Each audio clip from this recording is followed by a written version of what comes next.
30-24 is the score. Rodgers gets a snap, fires downfield, caught by Freiermuth. Touchdown, Freiermuth! The Steelers have taken the lead. Jamar Chase, 16 receptions for 161 yards. This is what we do it for, is games like that. It came down to the wire just like we know it's going to. 36-yard field goal try for the lead. It is good. The Bengals have knocked out the Steelers. We're 4-2, still first in the division. I'm not going to ride the roller coaster, and hopefully you guys follow suit. A fascinating night, a Thursday night win for the Bengals at home over the Steelers, who now sit, as far as ESPN Bet Sportsbook is concerned, just an eyelash ahead of the Ravens as far as their odds to win the division. The Bengals, as you see, are well behind, but with Joe Flacco last night, that offense looked so much better. They have games against the Jets and Bears coming up at home. I would say don't overlook Cincinnati, and I want to make this point quickly. We all should have known this was coming on Monday. When Mike Tomlin went up to the podium getting set for this game, they asked him about Cleveland trading Flacco within the division. Remember what Tomlin said. To be honest, it was shocking to me. Andrew Berry must be a lot smarter than me or us, because it doesn't make sense to me to trade a quarterback that you think enough of to make your opening day starter to a division opponent that's hurting in that area. But that's just my personal feelings. He knew it, right? He knew what was coming at that point, right? I mean, I should have made a bigger deal of that on Tuesday. Well, he knew with those receivers and Joe Flacco's arm and anticipation that was going to be a bad recipe. He knows where they struggle. But at the end of the day, Matthew Berry owes Mike Tomlin nothing. He owes that division nothing. I don't care. I got a fifth-round draft pick from a dude that was Andrew Berry, I'm sorry. Yeah, I got a fifth-round draft pick for a quarterback that's 40 years old. I need to get as many assets as I can. I owe you nothing. If I can't go, you can't go either. Crabs in a bucket. Come on down to Misery. It's nice down here. I'm a resident. It does bring up the legitimate question, because a lot of people not buying so much into Pittsburgh, and the Ravens have looked just awful. And with Joe Flacco, you and I were talking about it this morning. Joe Flacco, people kind of laugh at it a little bit. People have been kind of underselling him his entire career, and I understand how old he is. But with those receivers, can he keep that ship afloat if indeed Joe Burrow is coming back? I think he makes it interesting. I believe he can too, and I think the most important part for Joe Flacco was the offensive line being able to protect him and keeping him healthy and upright. And we seen last night, and I thought Zach Taylor did a great job of utilizing the running backs, but also the tight ends to chip and bang those pass rushers. And I want to show you a tape of Joe Flacco and what he does well. You talk about anticipation. You're going to see T. Higgins at the top of the screen. He's going to run what we call a bang eight, a 7-step skinny post. Watch the anticipation that Joe Flacco throws his football with, and also gives T. Higgins time enough to avoid the safety and brace himself and protect himself from a big hit. Now you're going to see this next play. Jamar Chase is going to come over in motion. You're going to see it's going to be man coverage. Joe Flacco, he dissects that as well. But watch the anticipation on the out route. No wasted movement in the pocket. And Jamar Chase runs a precise route versus Jalen Ramsey. And this was like taking candy from a baby all day long. In the last play, you're going to see an empty formation by the Cincinnati Bengals. Jamar Chase is going to be at the top of the screen. The tight ends did a great job of, number one, arcing outside, creating that natural pick, that natural rub. Watch the ball placement by Joe Flacco. He gives Jamar Chase an opportunity to have yak, not the kind that you like to drink, Joe, but I'm talking about yards after the catch. Ball placement, anticipation is everything. This is exactly why Mike Tomlin is upset, but this is why you cannot count out the Cincinnati Bengals, because if they can protect Joe, they also still have a chance. And I would add, they didn't go and do an open market like audition for who wants to be the quarterback. Zach Taylor specifically said, I want Joe Flacco as my quarterback. So they didn't call the Giants on Russell Wilson. They didn't call the Giants on Jameis Winston. They didn't go over to L.A. and beg him for Jimmy Garoppolo. They said, we want Joe Flacco. Why? Flacco knows the division well. It's not going to be hard for him to prepare for these defenses, and he is the perfect arm and quarterback for those two receivers. Throw it outside, get it to those guys. They targeted Joe Flacco. That was a joke to everybody 2 weeks ago, and they didn't target him to beat the Packers last week. They targeted him for games like this. He can go against the Pittsburgh Steelers defense, and he can give them hell, and you obviously see that Mike Tomlin knew. And I'll tell you, there's this meme online of like Patrick Ewing on the Orlando Magic and Olajuwon on the Raptors. That's what Joe Flacco made that Steelers defense look like last night. I mean, listen, this is my former quarterback, so I've seen this firsthand. I think Joe Flacco has one of the most underrated arms in all of football. He's always had one of the strongest arms. And if you give him predictable coverages and gives him the answers before the test, he will make you pay. And he has Joe Cool. He was Joe Cool before Joe Burrow got that. Yeah. Right? We went on the road and beat people. He's a former MVP of the Super Bowl. So don't ever underestimate what Joe Flacco can bring to the table. Now, Joe Flacco got a little Jameis Winston in him. Like, we've seen this before. We saw it with Cleveland a couple years ago. He can get hot, but he can get cold because he has so much belief in that arm. So let me circle it all the way back then to the Steelers, who opened the night with a chance to sort of put the division to rest and failed in every way to do it. Yeah. And it's all about the defense. The storyline on the Steelers coming in was they just need Aaron Rodgers to do just enough at his age, and that defense will be so good and they'll run the ball. Well, they don't run the ball at all, and the defense could not have failed more last night. You brought up how bad the scheme was. They let Jamar Chase eat them alive, and then Rodgers gets them the lead with 2 minutes and change left in the game. They need one stop, and they can't Really, get I will it. tell you this. It wasn't just the man coverage that they played entirely too much of. It was the inability to stop the run game of the Cincinnati Bengals. The Bengals came into that game 32nd in rushing, averaging under 60 rush yards per game. The gap integrity, they were not gap sound, the Pittsburgh Steelers, all night long. But we've seen this multiple times from this defense this season. We see the game one versus the New York Jets. Yeah. When they were able to bully the Pittsburgh Steelers defensive line and run all over them. So they have a lot of things to get fixed on their defense. I don't feel too comfortable about their defense right now. Every bit as good as you could have hoped he would be. It's the rest of this team that doesn't look like it's holding up its end. He's been solid, but before we go nuts with Cincinnati, that defense is still one of the absolute worst in the business. Correct. That's going to rear its head throughout the course of the season. With the Steelers, it always comes back to the analysis of Mike Tomlin, not Rodgers or the quarterback. Thing with Tomlin is, and this is what he gets his credit for, this is his brilliance, he's got the highest floor of any coach in the NFL. Never has a losing season. Right. Problem is his ceiling is relatively limited. Right. 75% is their win rate in one-score games over the last 6 years. That's eventually going to fall off. You saw it last night. This is why the door is open for Baltimore to take advantage. There's no tough team that's going to run away with it in the AFC But North. y'all keep screaming Baltimore. Okay, can we? Because we know. Well, I know that Atlanta damn Falcon defense boy. sucks too. But the Cincinnati Bengals, you Oh have my a guy. God, Atlanta stopped somebody. You have a guy. You have a guy.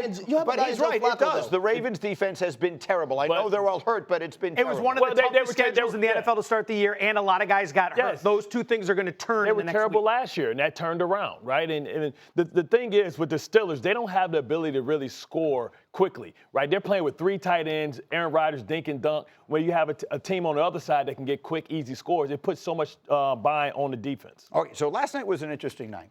It was a good night for those of us who appreciate history in sports. We had Aaron Rodgers in his 40s. We had Joe Flacco in his 40s. They were combined 81 years old, and they were both dealing last night in Cincinnati. Steelers opening drive. Harry, look at Aaron Rodgers with all the time in the world. I love the way he's moving around the pocket, buying time, keeping his eyes downfield. We know damn sure he's not going to run it. And flicks it to Jonnu Smith for a touchdown. Held the football for 8 seconds. Shout out to that offensive line. Rodgers keeps the play alive. Steelers take an early 7-0 lead. But, Bart, the defensive strategy by the Steelers last night, confounding. They were singled up with Jamar Chase all night long. Yeah, and that was a bad mistake. You talk about the most expensive secondary in all of football. I need a rebate on my money. I need some money for my money's worth. Jamar Chase just went nuts last night, including right here, one-on-one with the great Jalen Ramsey. Bengals cut it to 10-7, and Jamar Chase was just getting started. Next drive, Steelers on a 1st and 10, their own territory. Where's he throwing this? I don't know. This is the one mistake I felt like Aaron Rodgers made all night long. Throw the ball to the check down. Jalen Warren right above the ball. Keep the chains moving. And the ensuing drive, Peter, this is why the Bengals identified Joe Flacco as the guy they wanted. And it wasn't just going to be Jamar Chase. T. Higgins had a huge night yesterday as well. 6 catches, 96 yards, and that 29-yard touchdown. Now, you mentioned Rodgers didn't make another mistake. This one's not on him. How about DJ Turner, Bart, wrestling it away? I mean, DJ Turner saying, you gonna eat your cornbread. 1 knee equals 2 feet. This is a tremendous play, taking points directly off the board, Greeny. Bengals up 17-10 at the half. Now we go to 3 minutes to play in the game. Steelers down by 6, 2nd and 20 in their own territory. Harry, vintage Aaron Rodgers on this play. This is why you always feel like you have a chance with Aaron Rodgers as your quarterback. This is 2nd and 20, avoids the pressure, slides to the left, and throws a laser, a.k.a. dart, to Pat Frymuth, and he takes it into the end zone for a touchdown. 68 yards. The Pittsburgh Steelers are up, but not for long. Look at that play by Rodgers. The elusiveness, and then still has about as much of a cannon as anybody in the league. So the Steelers take a 31-30 lead, 2 minutes and change to go. That defense on the field, do your job. They certainly did not. Once again, the single coverage on Jamar Chase, an 18-yard gain. Jamar Chase, 16 catches, 161 yards. The 16 catches is a franchise record. Yeah. And then, Harry, little icing on the cake. Look at this throw to T. Higgins. Well, here goes man coverage again, and there's a song that goes like this. Use them and abuse them. That's exactly what the wide receivers of the Cincinnati Bengals did. Please don't sing anymore. Bengals run the clock down to 11 seconds. Rodgers can only watch. Evan McPherson on 36 yards, and it's good. Bengals take the lead 33-31. But wait, one more moment of drama remaining. No one in history has thrown the Hail Mary as well as Aaron Rodgers, and he's still got that. He's going to put that one flick of the wrist from his own 31-yard line. This ball is thrown 69 yards in the air. But the Bengals are there to bat it away, and that's all she wrote. Flacco threw for 342. Bengals win the Icy Hot Bowl 33-31. Afterward, Aaron. You know, we had a chance to really open up some space, but we're 4-2. Still first in the division. Got a couple, home games coming up. Back-to-back, another Sunday night opportunity against my former team. So I'm not going to ride the roller coaster, and I know Mike isn't, and hopefully you guys follow suit. Aaron, I love you, but sorry we're not following suit. On this one, we are riding the roller coaster straight down, and let's start with this. You said it to me this morning. I think you used the word they should be ashamed of themselves, the Steelers, for their defensive plan last night. Yeah, number one, if you're Terrell Austin as a defensive coordinator, you put your guys in positions to have success. That's not what he did last night. When you look at these numbers, and I got these numbers from Himbo, thank you, my man. Joe Flacco threw for 199 yards and 2 touchdowns on 28 dropbacks versus Pittsburgh's man coverage. Chase and T. Higgins caught 13 of 20 targets on those reps for 151 yards. And then last but not least, the Steelers played man coverage on 57% of dropbacks. That was a season high. I don't understand how that's the game plan going into a game versus the number one duo wide receiver-wise in the NFL. And this is why these conversations are so good, because I learned stuff from you guys. Bart, you're telling me that is as much as anything about the pass rush or lack thereof. They're counting on getting all over the quarterback, and they didn't get near Flacco last night. Yeah, and that's their identity, right? Their identity is their man-to-man team, and they went out and spent a lot of money to go trade and get Mika Fitzpatrick out there and bring in Jalen Ramsey before those type of matchups.